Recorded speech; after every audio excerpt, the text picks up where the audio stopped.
Most people are sleepwalking through life. They drag themselves out of bed, grab their phone, drown their brain in bullshit, and then wonder why nothing changes. They talk about potential. They talk about one day. They talk about goals. But if you look at their actions, they're already done. They've already quit. And then there's the guy who refused to stay broken. Overweight, abused, traumatized, working a dead-end job, spraying cockroaches. A man who had every excuse to stay a victim, and instead turned himself into one of the hardest motherfuckers on the planet. David Goggins didn't get a lucky break. He didn't win a genetic lottery. He decided his mind would no longer be his prison. That's what this is really about. Not motivation, not hype, not dopamine. This is about you looking at your life and finally admitting, I've been playing small, I've been lying to myself, and I'm done. So here are the rawest, no BS lessons inspired by Can't Hurt Me, expanded, brutal, and designed to punch you in the face. You can get offended, or you can get better. Your choice. Let's go. Your mind quits long before your body ever does. This is the first thing Goggins learned when he started pushing past what felt impossible. The first time he tried to run again, his mind tapped out before his legs did. His brain screamed, "We're done. We're dead. We can't." But his body still had more in it. He figured out something most people never learn. That first voice in your head, the one whining, the one panicking, the one begging you to stop, is not the truth. It's the safety mechanism. Your brain lies to you to keep you comfortable, to keep you alive, to keep you average. Think about your day. You get a little tired at the gym, you stop. Your job gets a little frustrating. You clock out mentally. You sit down to work, feel overwhelmed after 10 minutes. You open your phone, you're not done. You're just done with being uncomfortable. You don't know your limits. You only know the point where you always give up. Every time that voice shows up, you have an opportunity. Believe it and stay weak. Or push past it and discover who the hell you actually are. Next time that voice says, "We're done," you go 5 more minutes, 5 more reps, 1 more email, 1 more application, 1 more page. That's how you steal power back from your own mind.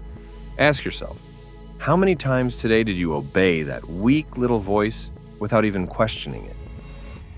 Comfort is killing you slowly. Goggins didn't get hard by doing what felt good.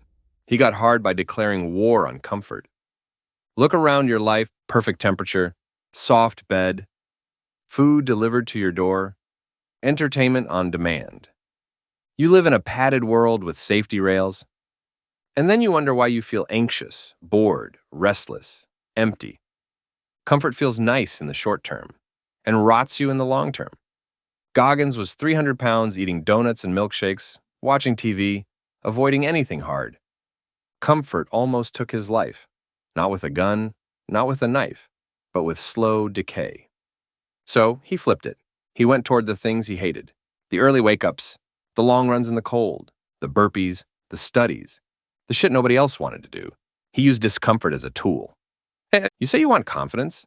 You don't get that from comfort. You get that from earning your own respect, day after day, by doing things you don't want to do.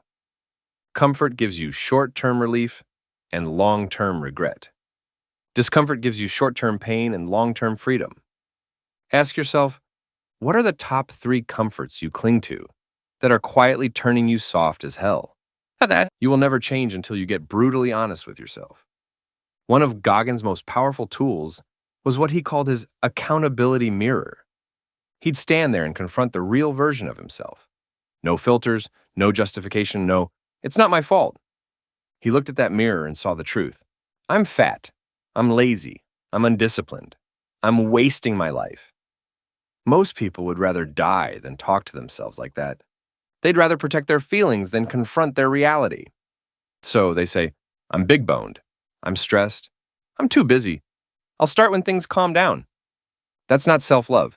That's self-sabotage dressed up as positivity. Real self-respect starts with real self-awareness. You want to change? Stand in front of the mirror tonight. No music, no distractions, no phone. Say out loud who you are right now. Not who you wish you were, who you actually are. Call out your laziness. Call out your addictions. Call out your procrastination. Call out your bullshit. Then write down what needs to change. Specific, ruthless, clear. Tape that list to the mirror and stare at it every morning. Not to shame yourself, but to remind yourself what you're building. Ask yourself, if someone could hear the thoughts you think about yourself, would they hear honesty or excuses? Your trauma is not your life sentence. It's your raw material. Goggins' childhood was a nightmare. Abuse, violence, racism, instability. He saw more darkness before he was a teenager than some people see in a lifetime. And for years, that darkness owned him. He was anxious. He was angry. He was broken. He used his past as the ultimate excuse. I turned out this way because of them. I can't change because of what happened to me. Sound familiar? At some point, he flipped the script. He stopped letting his trauma be the story of why he couldn't and turned it into the reason he must. The same pain that almost broke him became the fuel for his obsession. Every mile, every rep, every brutal challenge became a way to take control back from his past. You can't erase what happened to you, but you can choose what you do with it now. You can use your pain as armor. Use it as a reminder of what you survived. Use it as proof you can handle more than you think. Or you can cling to it like a victim badge and let it justify staying exactly where you are for the next 40 years. Ask yourself, are you letting your past be the reason you never change? Or the reason you refuse to stay the same? No one is coming to rescue you. This is harsh, but it's freedom if you actually accept it. Goggins waited for a long time for someone to show up and fix his life. A teacher, a boss, a friend, some magical opportunity. It never came, and then it hit him. My life is my responsibility. No one is obligated to save me. That realization hurt, and then it set him free. We live in a culture that encourages you to blame. Blame your parents, blame your job, blame society, blame the algorithm. As long as it's someone else's fault, you never have to change. Here's the truth. You're not always responsible for what happened to you, but you are 100% responsible for what you do next. No one is going to hand you discipline. No one is going to force you to be consistent. No one is going to drag you to greatness. You either take ownership or you stay owned by your circumstances. Ask yourself, if every safety net vanished tomorrow, what would you actually do about your life? And why the fuck aren't you doing that now? You have to suffer on purpose if you want a mind that doesn't crumble. Goggins talks about callousing the mind, exposing it to repeated discomfort so it becomes tougher, just like skin. You do something hard, it hurts. You don't die, you repeat it. The fear shrinks, your capacity grows. He didn't accidentally become mentally tough. He engineered it. Most people spend their entire lives avoiding struggle. They want the shortcut, the hack, the pill, the effortless path. And then when life inevitably punches them in the mouth, they break. Because they've never voluntarily stepped into discomfort. You want to be unshakable? Start doing hard shit on purpose. Get up earlier than you want. Train when you don't feel like it. Do the scary thing at work. Have the hard conversation. Push through the extra round. Every time you choose the hard thing, when the easy thing is available, your mind gains another layer of armor. Life is going to hurt you whether you're ready or not. You might as well be trained. Ask yourself, what's one thing you've been avoiding for weeks because it scares or exhausts you? And when are you finally going to bite down and do it? Your environment is programming you. If Goggins stayed where he started, he would have stayed who he was. The people around you are constantly setting the bar for what feels normal. If your friends are broke, undisciplined, and unmotivated, guess what starts to feel normal? If everyone you know complains about Monday, lives for Friday, and escapes through screens, guess what you start doing? Environment eats willpower. Goggins changed his environment ruthlessly. New routines, new standards, new people, and new challenges. He surrounded himself with difficulty and high expectations instead of excuses. You might not be able to move cities overnight. You might not be able to change your family, but you can control what you consume, who you listen to, and how much time you spend around people who drain your drive. Curate your inputs. Guard your attention. Seek out people who scare you a little because their standards are so high. Ask yourself, if you adopted the habits of the 5 people you spend the most time with, Would your life improve or collapse? Reinvention is always on the table. One of the wildest things about Goggins is how many times he rebuilt himself from scratch.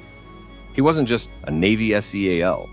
He was the fat kid before that, the bullied kid, the failing student, the guy working a dead-end job, then the SEAL, then the ultra runner, then the record holder. He never said, "This is just who I am." He said, "This is who I am for now." Most people marry their identity. I'm not a morning person. I'm bad with money. I'm not athletic. I'm shy. I'm just like this. Number. You're just practiced at being that way. Identity is nothing but repeated habits and stories. You can burn that story down and write a new one at any time, but it will hurt. You'll lose people, you'll lose comfort, you'll lose certainty. In return, you gain possibility.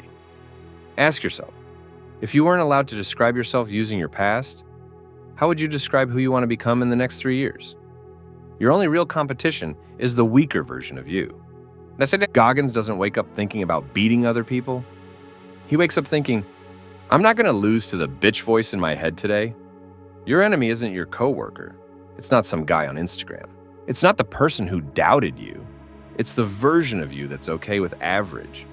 The version that says, it's fine if I skip today.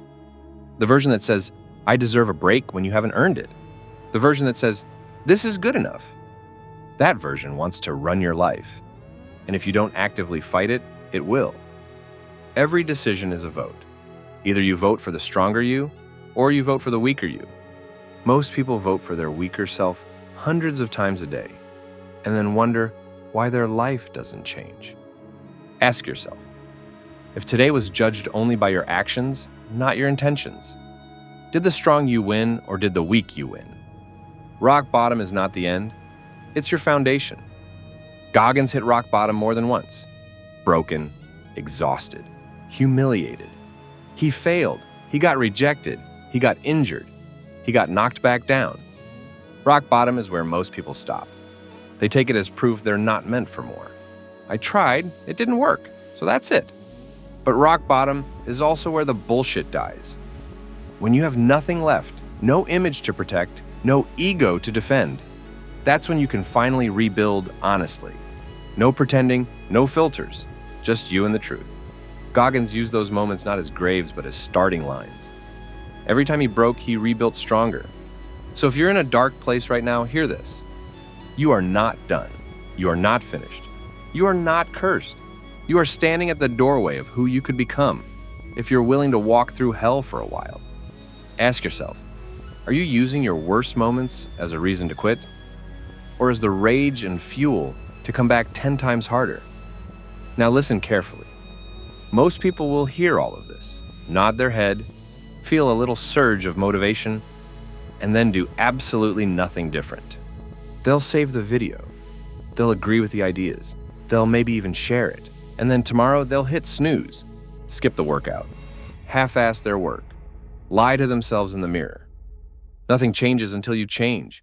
Not your boss, not your friends, not your past. You. Pick one thing from everything you just heard, not 10, not 5, 1. One comfort you're gonna kill. One hard thing you're gonna do. One excuse you're going to stop using.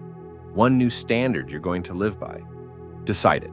Write it down, and then execute on it for the next 30 days like your life depends on it. Because it does.